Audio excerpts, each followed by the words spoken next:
How you doing today, guys? Want to give my review. You might want to file this one under a first impression of the Spyderco. Is it Slysz or Slysz? Here's the info.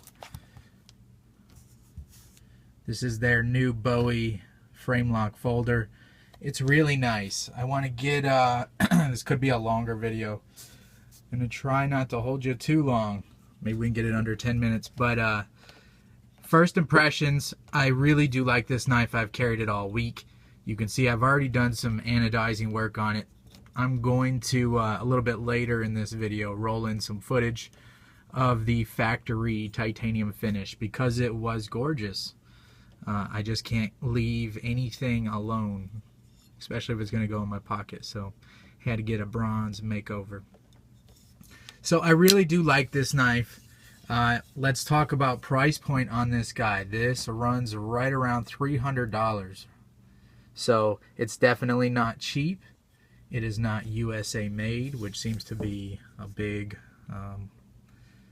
talking point on YouTube lately. Maybe I should make a video on my thoughts on that. But anyways, yes, Taichung, Taiwan. They do great with their knives, right? Yes, they do. So anyways, let's show a size comparison. So if you're looking at this knife, chances are you've probably owned this knife. That is the Spyderco Southern Flipper from Spyderco. Well, we have it out for size comparisons. Here's a paramilitary 2. So you can see it's a fairly large knife, but not too large. Here's a Mannix. Just giving you some overall length before we get into the real review and what I think about it. Here's a Grayman Dua.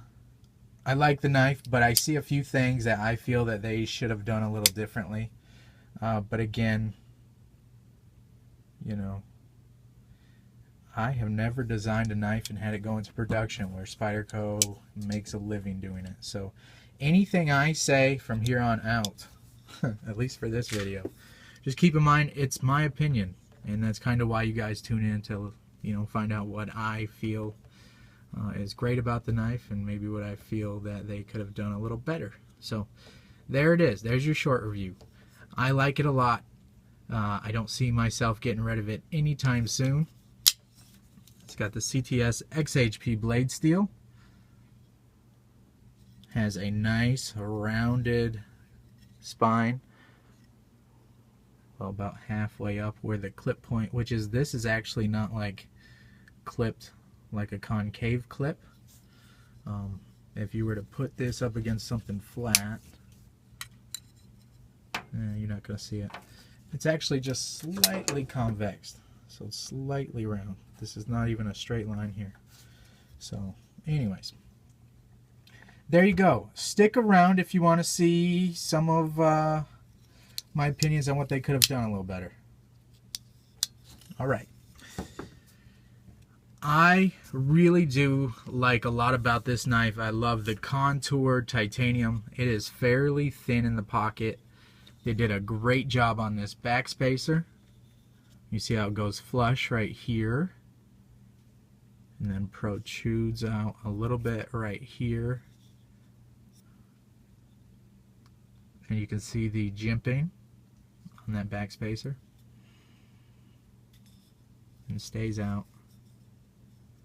This is the same designer that designed the Techno. What is that? There we go.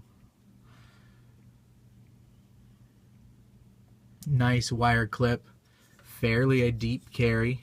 I like that they do have a lanyard option on there. You guys know I love my lanyards, little piggy tails. This one was just screaming out to me before I even purchased it. I just knew it had to be bronze, and then the bronze hardware just kind of screamed at me it had to be done. This is not nuked or anything. This is a very clean, regular anodize over the factory finish, so I didn't even blast it.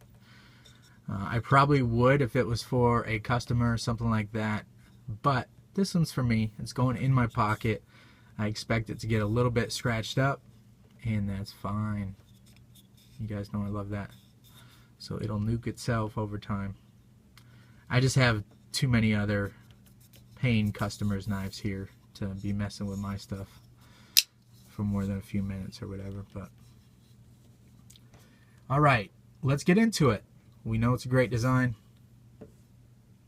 Overall profile. What I meant, great design, it's gorgeous, fits in your hand nice. Jimping is more for looks. It's not really sharp or anything, which I am completely fine with that. I don't like when it's too aggressive. I'd rather have it exactly like this than have it too aggressive. It's more of an indexing point, just to let you know where your thumb is on the blade. Blade's dead centered. I know you guys are waiting for, what do I have to say bad about it? I don't even really have much bad to say about it. But a little bit late lockup, which is fine again. I don't know why. The trend has been, and probably always will be with these titanium frame locks, is to only have like a very little early engagement. No, not me personally. I love it. I call that almost 100% engagement. What I mean is that tang is, well, the lock bar is engaged 100%. It's almost flush right here. I don't mean 100% as in it's touching the other side of the scale. But to me, that's right where a frame lock should be. This outside should come right up on the outside of that. Why would you ever want it like that? Maybe so it doesn't wear, but if the frame, the lock tension is set right, if you either have this carbidized or heat treated, like Chris Reeve does a carburize, I believe that's how it's pronounced, where it's like heat treated titanium, which makes it a little bit harder. That should not be an issue. I've had Sebenzas that are 15, 18 years old or so that have stayed about right there. So when I had this apart, maybe I'll roll in some footage up here in the corner somewhere. They actually did do a heat treat on this lock bar, or it looks like it. I'll show you. Just take a look up here in the corner. We'll roll it in. Kind of a new thing I'm going to try. And that's why I did not carbidize this. It's not sticking. So if it's good enough for Chris Reeve, and I don't carbidize Chris Reeve Sebenzas, I just feel like he's got that taken care of, and I don't want to mess with his lockup. So looks like they're heat treating that. There is no stainless steel insert or anything, which again I'm okay with. I would have liked to seen it. You see it in the Domino where it's almost a hidden lock bar insert that's screwed in there, and I believe it's on a blind hole on the back, so it all looks nice and clean. While we're talking about looks and nice and clean, why did they have this so you could left hand carry it? It doesn't distract my eye too much, but I think this could have been a much cleaner design without this on here. And lefties, I love you. You know I do, but this is not a left-hand friendly knife. You can't get your... You just can't. So I don't know why they would set it up so it could be left-hand carryable. I don't see it. Maybe they're going to carry it this way and then do the flick underneath, which I can't do with my left hand. I don't know. I don't know why they did that. Just make this an exclusive right hand tip up only knife. Clean up the design a little bit. Again, just my opinion. Remember that. And also I found out from carrying this a few days that this wire clip, while it's awesome, we all love the wire clip, most of us love the wire clip, has a little bit of give to it, but it still holds down into your pocket very well. How they did this milling on the outside for the lock bar relief, well, it's great for strength, especially in theory. I don't even have anything here that's milled out on the inside. Well, most Striders, yes I do. Look what I have in my pocket. Most hard-use knives are milled with the lock bar relief on the outside. That way, if there is any pressure to fail, all that pressure comes down straight in a row and gets transferred down. Okay, so it's the same thing with this. It gets transferred straight down. You look at your Striders, they're all the same. and a lot of other hard use knives. Has that ever really been an issue? Have you ever seen anything fold out like that? I think in my 15 years of being in the high-end knife hobby, I've seen one picture on the internet, and who knows, it's a picture on the internet. There's a lot of hard use knives that have it milled on the inside, but you can see what I was talking about here. In theory, any kind of force that's pushed down on this has to transfer out and then come back down. So it could create where if there's enough force applied here, if this was going to bow out and this wasn't going to slip off your tang, which I honestly think would happen first, your lock would slip, your frame lock would slip off that, then this actually bow out and get crushed down in. Here's a Sebenza 25. Again, I feel like Chris Reeve kind of knows what he's doing. And how many Sebenzas have you ever heard having issues there? So, I digress. Why am I saying all that? Because while I think it's a great engineering, I'd rather have it cut on the outside like this than have it like this. Even though this is a little bit of a cleaner look. You can't see that lock bar, or you can see it from here. A little bit of a cleaner look, but it just gives me warm fuzzies to know that that force would come down like that. So I like that. Why am I even mentioning it? Again, this, just like some Lego Striders, can bunch up in your pocket, and see how that's kind of a shelf right there? And your pocket will kind of snag on that in the clip. Now, being that this is a wire clip, it does kind of give, and it's pretty flexible. So it's not really an issue, but it does kind of snag every now and then. Again, it wouldn't stop me from buying the knife, but, you know, something to mention. Maybe a non-issue, but hopefully you'll learn something why some knives have them on the inside, why some on the outside. If you didn't already know. Chances are you probably did. So we've already went over the lock face. Looks like it's heat treated, much like the Chris Reeve Sebenza. This is the 25, has the detent ball in the face, so I can't really say that. So I feel like that's going to be a go. I did not carbonize this, and I will keep carrying it and using it and let you guys know how that lock bar wears over time. I am an obsessive knife flicker and player, so we'll see if that walks over within the next month or so, and I'll let you guys know. One other thing on this knife, keep in mind I do like it a lot. This is just something I noticed immediately. The washers are a little bit thick in here. They are bronze phosphor washers in there, so it's not anything low quality. I'm only mentioning it because they seem a little thick. Again, that could just be me taking apart a ton of high-end knives, and I work a lot with Chris Reeve Sebenzas and stuff, so that's the best of the best. But I got a lot of questions when I posted this on Instagram. Does it compare to the Sebenza? And I'm going to say no, it does not. I don't think it's trying to compare it to Sebenza. This has a standard pivot on it, you know. It doesn't have the bushing in it unless you're talking the Sebenza 25, which is just an oversized standard. But it's a little more genius than that. That would be for a whole nother video. But anyways, this does not have your bushing in it, much like they do with the paramilitary and their Manixes. So this is a straight piece. I think, you know what? I think I took some video of it apart. Maybe we'll roll that in the corner while I'm talking here so you can see it all apart. Alrighty. So a little bit thick washers. Why do I even mention it?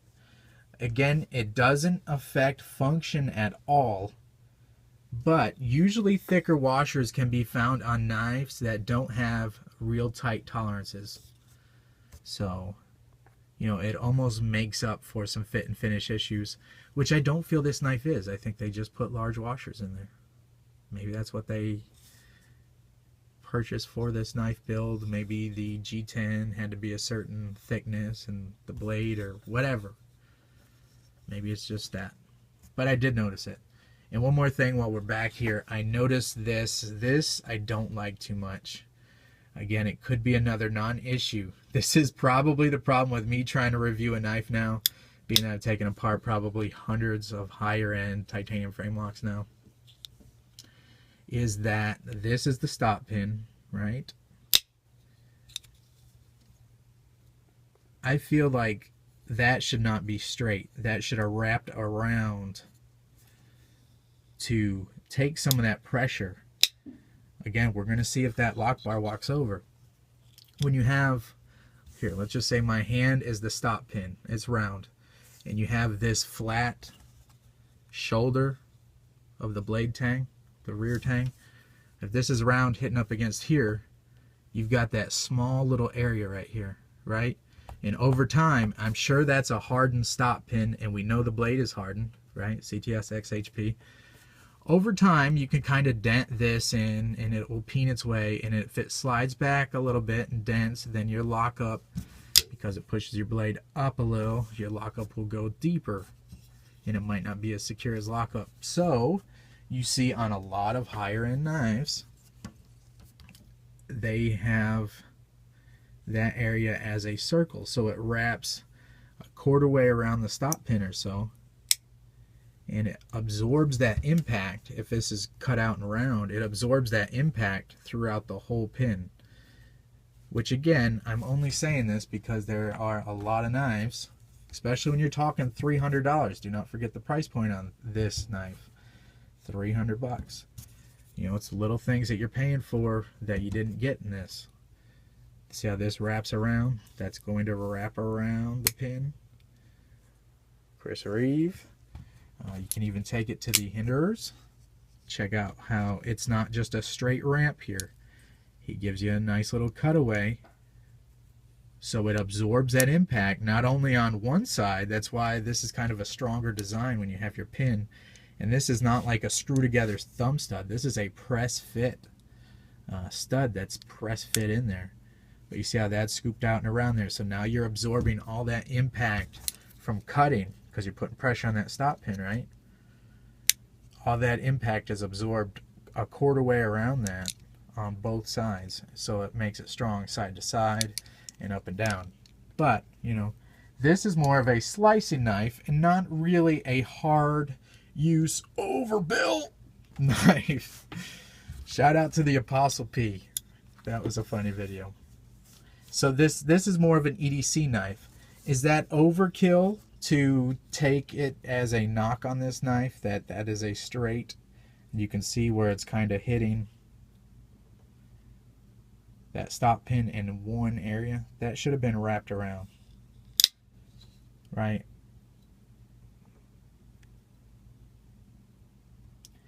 And maybe it's a little obsessive compulsive. Maybe it's overkill. But I feel like that would have not been too hard for them to do. And, you know, kind of shows a little bit more attention to detail. I'll keep you guys up to date and let you know. But for those who are asking, is this a Sebenza? You know, something comparable to this Sebenza? No. I don't think it's trying to be. It's not a knife you're going to want to pry with. This is a full flat ground, fairly thin blade. Not too thin. And I don't do specs. You can look that up. I want you guys to watch my videos and hear opinions on it. You know, even if they're 20-minute long. Come on. Oh, here's one. CTS XHP on the blade steel, and we're all excited, and that's a great blade steel. How much of a killer is this thing going to be when it comes in CTS XHP? There's for your size comparison. That's your cold steel American Lawman with a bunch of use on it. Real thin hollow grind. Look at the handle thicknesses here. And check this out. Even cold steel wraps that pin. See the stop pin right there on their triad lock? Even cold steel wraps that tang halfway around. See that? When it comes up around the pin, now all your force is absorbed halfway around that stop pin. So that's that. I don't want to be too hard on this knife, but I really wanted to answer that question fully. This or the Sebenza, you're talking $300, and what is Sebenza's? You can get a small for almost what, $350 or so? No, this is not a Sebenza. I don't think it's trying to be. I'm glad both knives exist. I'm glad I own both, a 25. Okay, well, the camera just froze again for a second. We'll see if the sound stays together. Hopefully it does. But there you go. Spyderco Slysz, I don't know, Bowie folder. It's an awesome knife, nicely contoured, ripe for anodizing work, and you can see that. Nice backspacer, nice wire clip. I think it's around 4 or 5 ounces. So CTS XHP in the full flat grind, it does cut like a demon. CTS XHP will take a wonderful mirror edge. Does really well. It's one of my favorite steels. I've been saying that for years now, since I had the Sprint Run Mannix. That's it, guys. If you like what you see, I do think it's worth 300 bucks. I purchased this knife with my own money. I'm going to keep you guys up to date, let you know if that really is an issue with that being straight. Let you know how this lock bar holds up. Blade dead centered. Gorgeous action on it. And that's it. Thanks a lot, guys. See ya.